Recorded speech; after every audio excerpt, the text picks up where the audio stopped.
दोस्तों, आज की कहानी असल में 3 कैदियों के ऊपर है जिन्होंने जेल से बाहर का रास्ता तो खोज लिया, लेकिन उन्हें बाहर एक और चीज खोजनी है जो कि कई सालों से दबा हुआ एक खजाना है। क्या ये लोग उस खजाने को ढूंढ पाते या नहीं, चलिए जानते। कहानी की शुरुआत होती है ढेर सारे कैदियों से जिनके पैरों में जंजीरें बंधी हुई है। ये सभी 3-3 के ग्रुप में बंधे हुए हैं। इस बीच एक कैदी अपने साथी से कहता है कि मुझे कुछ ऐसा पता है जिसके बारे में आज मैं तुम्हें बता रहा हूँ, लेकिन ये किसी और को मत बताना। दरअसल ये तीनों ही बहुत अच्छे दोस्त हैं और आज ये सभी को चकमा देकर वहां से भागने में कामयाब हो जाते हैं। लेकिन तीनों की जंजीरें साथ में बंधी होने के कारण इन्हें एक ही साथ चलना पड़ता है। इतने में सामने से आती हुई ट्रेन दिखती है तो सबसे पहले उस पर एवरेस्ट चढ़ता है। वहां बैठे हुए लोगों से पूछता है क्या उनमें से कोई लोहार का काम करता है, क्योंकि उसे अपने जंजीरों को काटना है। वो ये भूल गया था कि उसके दोस्तों के साथ जुड़ी हुई है जो कि पीछे ही रह गए हैं, इसीलिए जैसे ही वो थोड़ी दूरी पर जाता है ये भी उन्हीं के साथ घसीटते हुए वहां पहुंच जाता है। तीनों ही अपनी बेवकूफ़ी की सजा एक दूसरे को ताना मार कर देते हैं कि उन्हें ऐसा नहीं करना चाहिए था, लेकिन किसी को नहीं पता चला कि गलती किसकी है। इतने में उन्हें सामने से एक ट्रॉली दिखती है जिसको एक बूढ़ा आदमी चला रहा था जो कि अंधा था। ये तीनों उसकी ट्रॉली पर बैठ जाते हैं और आगे जाने लगते हैं।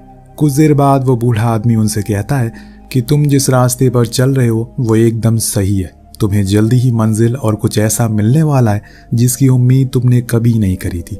पर ये याद रखना, ये सफ़र बहुत ही लंबा है, इसमें बहुत सी कठिनाइयाँ आएंगी। कभी जंगल तो कभी रेगिस्तान से गुजरना होगा, लेकिन अंत में तुम्हें वो मिल जाएगा जिसकी तुम्हें तलाश है। उसकी बातों को सुन एवरेस्ट मन ही मन खुश होता है और ये दोनों भी। हालांकि वो उससे कुछ बताते तो नहीं, लेकिन इन तीनों को पता था कि वो किस बारे में बातें कर रहा है। पर अब इन्हें पूरा भरोसा हो गया है कि कुछ तो ज़रूर बहुत बड़ा होने वाला है। ये लोग वहाँ से पेट के कज़न के घर जाते हैं ताकि वो इनकी जंजीरों को काट सके। इस बीच एवरेस्ट अपने दोस्त से कहता है कि मुझे यकीन है कि आज भी वो खजाना वहीं होगा। इसके बाद ये उस घर के मालिक वॉश के पास पहुँचते हैं जो पेट को देख पूछता है क्या ये तुम्हारे नए दोस्त हैं? तो वो कहता है कि हाँ, पर पहले हमारी जंजीरों को काट दो, उसके बाद हम बात करते हैं। वो ऐसा ही करता है, जिसके बाद ये लोग रात में खाना खाते हैं जिसमें वॉश पेट को 2 हफ्तों पहले का मांस खिलाता है और वो ये बात उसे बता भी देता है, जिसे सुनकर तीनों की शक्ल अजीब सी बन जाती है। तभी डेल्मर पूछता है उससे कि आपकी वाइफ कहाँ है? वॉश बताता है कि वो अपने घर चली गई क्योंकि उसका यहाँ पर मन नहीं लग रहा था। एक बारी को तो अच्छा ही है, कम से कम मेरा पीछा तो छूट गया। अब उसे सोने से पहले एवरेस्ट अपने बालों को एकदम सही से सेट करता है क्योंकि उसे अपने बाल बहुत प्यारे। लेकिन ये क्या, बीच रात ही इन्हें बाहर से पुलिस की आवाज़ें आना शुरू हो जाती है। जब एवरेस्ट बाहर जाकर देखता है तो वहाँ पर पुलिस खड़ी थी जो कि वॉश ने बुलाई थी। सिर्फ कुछ चंद पैसों के लिए उसने ये काम किया था, जो देख पेट को बहुत गुस्सा आता है और वो क्या करे। इतने में पुलिस उस पूरे तबेले में आग लगा देती है जिसमें ये तीनों सो रहे थे। अब चारों ओर आग फैल चुकी थी, इनके पास कोई भी मौका नहीं था वहां से भागने का। तभी पेट का भांजा वहां अपनी पुरानी कार लेकर आता है और तीनों को ही वहां से भगा कर ले जाता है और किसी को पता तक नहीं चलता। सभी को लगा कि वो अंदर ही मर गए। अब नेक्स्ट डे इनकी कार बीच में ही खराब हो जाती है, इसीलिए वो उस बच्चे को अपने घर भेज दे क्योंकि आगे का सफर अब इन्हें अकेले ही तय करना होगा। लेकिन जब एवरेस्ट उस कार के बिगड़े हुए पार्ट को लेने के लिए जाता है तो उसे पता चलता है कि वो 4 हफ्तों बाद आएगा, जो बात वो आकर अपने साथियों को बताता है। ये सुनकर वो काफ़ी मायूस हो जाते क्योंकि पेट का कहना था कि वो जगह जहाँ पर तुम बता रहे हो कि खजाना छुपाया हुआ है वहाँ पर डैम बनने वाला है। कुछ ही दिन में सरकार उस डैम की पहली टेस्टिंग करने वाली है, यानी कि हमारे पास बस 4 ही दिन बचे हुए। इतने में एवरेस्ट उसे एक गोल्ड वॉच दिखाते हुए कहता है कि जो उसने उसके भाई के घर से चुराई थी, जिसे बेचकर वो एक नई कार खरीद सकते हैं। लेकिन उसकी इस हरकत से पेट खुश नहीं था। इतने में बहुत सारे लोग सफ़ेद कपड़ों में वहां से गुजरने लगते हैं, जिन्हें देख तीनों ही थोड़ा घबरा गए थे कि असल में ये कहाँ जा रहे हैं। तो डेल्मर उनके पीछे पीछे जाता है जहां वो देखता है कि ये लोग असल में लेक में डुबकी लगा रहे ताकि इनके सारे पाप धुल जाए। इन लोगों के लिए ये लेक बहुत ही ज़्यादा पवित्र है, जो देख पेट भी उसके पीछे पीछे जाता है। लेकिन एवरेस्ट नहीं जाता क्योंकि उसके बालों का स्टाइल बिगड़ जाएगा, जो कि उसे पसंद नहीं है। खैर, अब ये तीनों ही एक नई कार ले लेते हैं और फिर उसे आगे की ओर निकल जाते हैं, जिसके बीच रास्ते में इन्हें एक लड़का मिलता है जिसे लिफ्ट चाहिए थी, तो ये इसको अपनी कार में बैठा लेते हैं। टॉमी इन्हें बताता है कि वो बॉस्टन जा रहा है जहाँ पर एक क्लब है, वहाँ हर किसी को अच्छा गाना गाने के लिए $10 मिलते हैं। जो सुन ये तीनों ही हैरान हो जाते हैं, इसीलिए ये भी टॉमी के साथ वहाँ पहुँचते हैं और देखते हैं कि आखिर माजरा क्या है। दरअसल वहाँ का ओनर ब्लैंड इन्हें बताता है कि तुम्हें विंटेज गाने गाने होंगे, जिसके बदले में जो कुछ भी कमाई होगी आधा तुम्हारा होगा, आधा मेरा होगा। जो सुनकर तीनों ही बहुत खुश हुए क्योंकि ये बहुत ही अच्छी डील थी। इसीलिए गाना शुरू करते हैं और तब हमें पता लगता है ये अच्छा गा भी सकते हैं, जिसके बदले में इन्हें $10 मिल भी जाते हैं, जो इनके लिए बहुत ही ज्यादा थे। अब उसी रात ये लोग आराम से जंगल के बीच बने एक कॉटेज के बाहर खाना खा रहे थे। बातें करते हैं अगर उन्हें वो खजाना मिल जाएगा तो वो उन पैसों का क्या करेंगे। तो पेट बताता है कि वो एक रेस्टोरेंट खोलेंगे। वहीं डेल्मर का कहना था कि वो अपने परिवार के ऊपर जितना भी कर्जा है उसे चुका देगा और जो उनकी डैड की जमीनें हैं उन्हें फिर से अपने पास रख लेगा। पर एवरेस्ट को कुछ पता नहीं था कि वो इन पैसों का करेगा क्या। उसने अभी तक सोचा नहीं है और इतने में इन्हें किसी की आहट सुनाई देती है। ये मुड़कर देखते हैं तो वहां पर कुछ पुलिस वाले आए थे, जिन्हें लग रहा है कि ये लोग उस कॉटेज के अंदर ही, इसीलिए पूरे कॉटेज को आग लगा देते, जिसमें इनकी कार भी जलकर राख हो जाती है। पर वो इन्हें देख नहीं पाए थे, इसीलिए तीनों ही वहां से फिर से रफू चक्कर हो गए। पर अभी भी मंजिल बहुत लंबी है, न जाने कितनी कोस दूर इन्हें पैदल चलना पड़ सकता है। पर इंसानों को पैसे की लालच कुछ भी करवा सकती है। अब सुबह ऐसे बीहड़ में चलते चलते इन्हें एक कार दिखाई देती है जिसमें से पैसे उड़ रहे थे। वो बंदा इनके पास रुककर कहीं का पता पूछने लगता है, लेकिन इतने में पीछे से कुछ पुलिस वाले की कार आती है। तो वो आदमी इन्हें अपनी कार में बैठा लेता और पूछता है कि उन्होंने आखिर ये सब किया कैसे। दरअसल नेल्सन को पता था कि वो भागे हुए कैदी है, क्योंकि वो खुद ही चोर है। वो एवरेस्ट से स्टीयरिंग संभालने को कहता है और खुद पीछे उन पुलिस वालों पर फायरिंग करना शुरू करता है, जिससे उनकी कार पंचर हो जाती है। पर नेल्सन को अभी भी कुछ और डेयरिंग करना था, इसीलिए वो सिटी के बीच बनी एक बैंक को लूट लेता और फिर वहां से भाग जाता है, जिसमें ये तीनों भी उसका साथ देते हैं। लेकिन रात में नेल्सन बहुत ही उदास बैठा था, जिसको देख एवरेस्ट ने पूछा कि आखिर वो ऐसा क्यों बैठा है। वो बताता है कि अब वो जा रहा है क्योंकि आज उसने जो कुछ भी किया वो अब उसे बोर करने लगा है, उसे कुछ नया करना है। ये कहकर वो उठकर चला गया। तब पेट बताता है कि नेल्सन जैसे लोग एक काम जब 2 बार कर लेते हैं तो उन्हें वो बोर लगने लगता है, इसीलिए वो ऐसे ही सब कुछ बीच में छोड़कर चले जाते हैं। फिर सब कुछ नए सिरे से शुरू करने के लिए जो सुन दोनों ही हैरान थे कि वो तो इस खजाने को पिछले 1 महीने से ढूंढ रहे हैं और हर दिन बस यही सोच रहे हैं कि किसी भी हाल में इन्हें वो दफन हुआ करोड़ों का खजाना मिल जाए, जिससे कि उनका इस दुनिया में आने का मकसद पूरा हो जाए। उधर हम मिस्टर ब्लैंड को देखते हैं, जिनके पास कई लोग आकर बार बार कह रहे थे कि हमें उन्हीं तीनों का गाना सुनना है, लेकिन ब्लैंड को तो पता ही नहीं कि वो कहाँ पर है। इसीलिए वो अपने एक साथी से कहता है कि जल्दी से उन्हें वापस लेकर आओ, वरना कोई और उन्हें साइन कर लेगा। इधर ये तीनों पैदल चले जा रहे थे, लेकिन इनके पास अब कुछ पैसे आ गए हैं जो कि नेल्सन ने दिए थे। इसीलिए एवरेस्ट उन पैसों से कुछ जेल खरीदता है, जिससे कि अपने बालों को सेट कर सके। पर उसके दोनों साथी इसी मौके का फायदा उठाकर बाहर खड़ी कार को चुरा लेते हैं और वहां से भाग जाते हैं। यानी कि अब इन्हें पैदल नहीं चलना होगा। लेकिन बीच में भी पेट को किसी की गाने की आवाज आती, जिसको सुनकर वो कार को रोकने को कहता है। अब जब ये नदी किनारे जाते हैं तो देखते हैं कि वहाँ 3 लड़कियां गाना गा रही हैं, जो इन्हें भी ज्वाइन करने को कहती हैं। तीनों ही बेचारे भागते भागते थक चुके थे, इसीलिए उनके साथ मस्ती करने लगते हैं। लेकिन जब डेल्मर की आंख खुलती है तो वो देखता है कि वहां पर पेट नहीं है, बस उसके कपड़े हैं।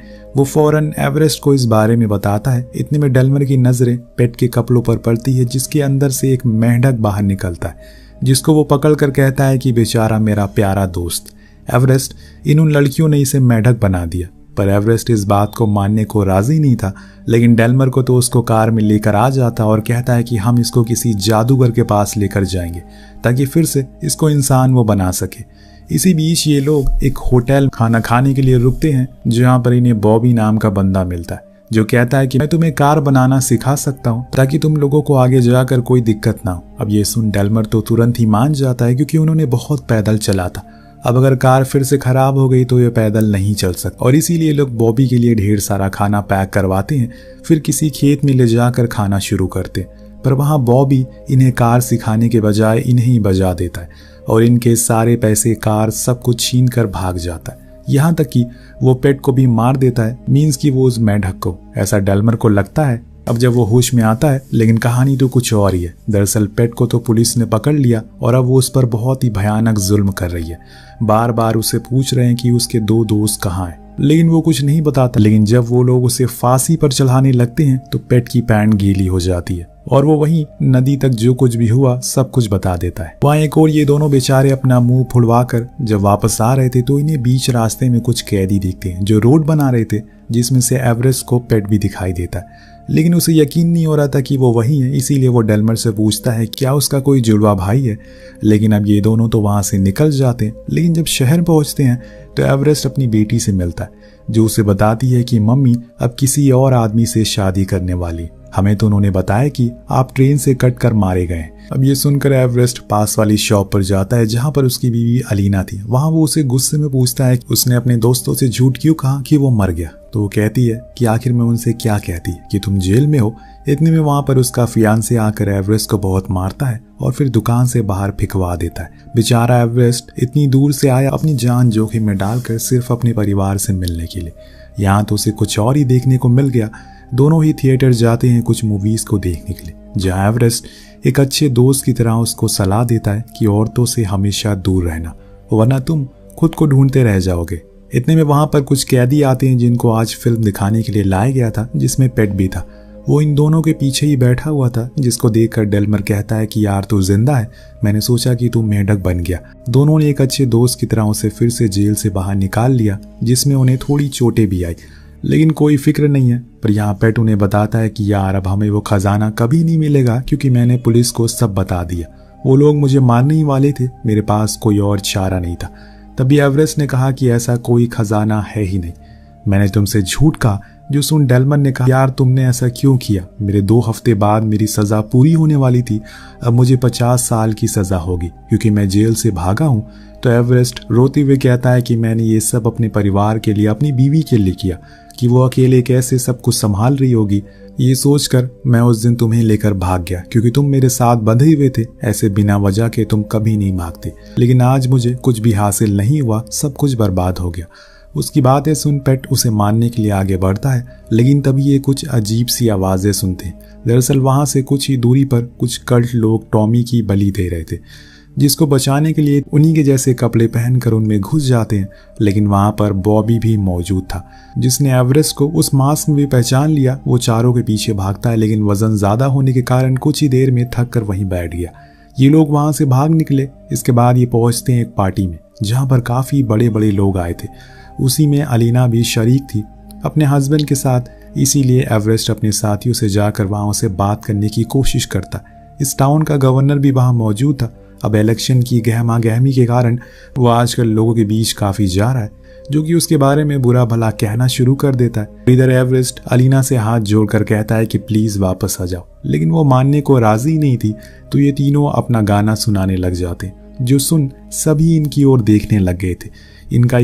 इनका ये सॉन्ग तो पहले से फेमस था और आज इन लोगों ने इन्हें लाइव भी देख लिया। गवर्नर भी इनकी तारीफ करता है। जो बात स्टॉकी को पसंद नहीं आती, वो सभी के सामने कह देता है कि ये तीनों जेल से भागे हुए कैदी है, ना ही ये भूले हैं। पर किसी को उसकी बात पर यकीन नहीं आता। यहाँ तो सालों से दफन वो राज भी खोल देता है, जो ये था कि उसका एक कल्ट है जिसका वो लीडर है। जो सुन सभी उसके ऊपर चप्पलों और अंडों से वार करने लगते हैं और वहां से भगा देते। इस बीच ये तीनों फिर से गाना गाना शुरू करते हैं, जिसमें अब गवर्नर भी ज्वाइन हो गया था, जो सभी से कहता है कि ये तीनों बहुत ही ज्यादा होशियार और टैलेंटेड है, सिर्फ वक्त और गरीबी के मारे हैं, हमें इन्हें एक और मौका देना चाहिए। इसीलिए मैं आज से इनकी सारी सजा माफ करता हूँ। तीनों के लिए लोगों के प्रति ये प्यार देखकर अलीना भी एवरेस्ट को माफ कर देती है और अब सब कुछ सही हो जाता है। लेकिन रुकिए, अब जरा कहानी अभी खत्म नहीं हुई है।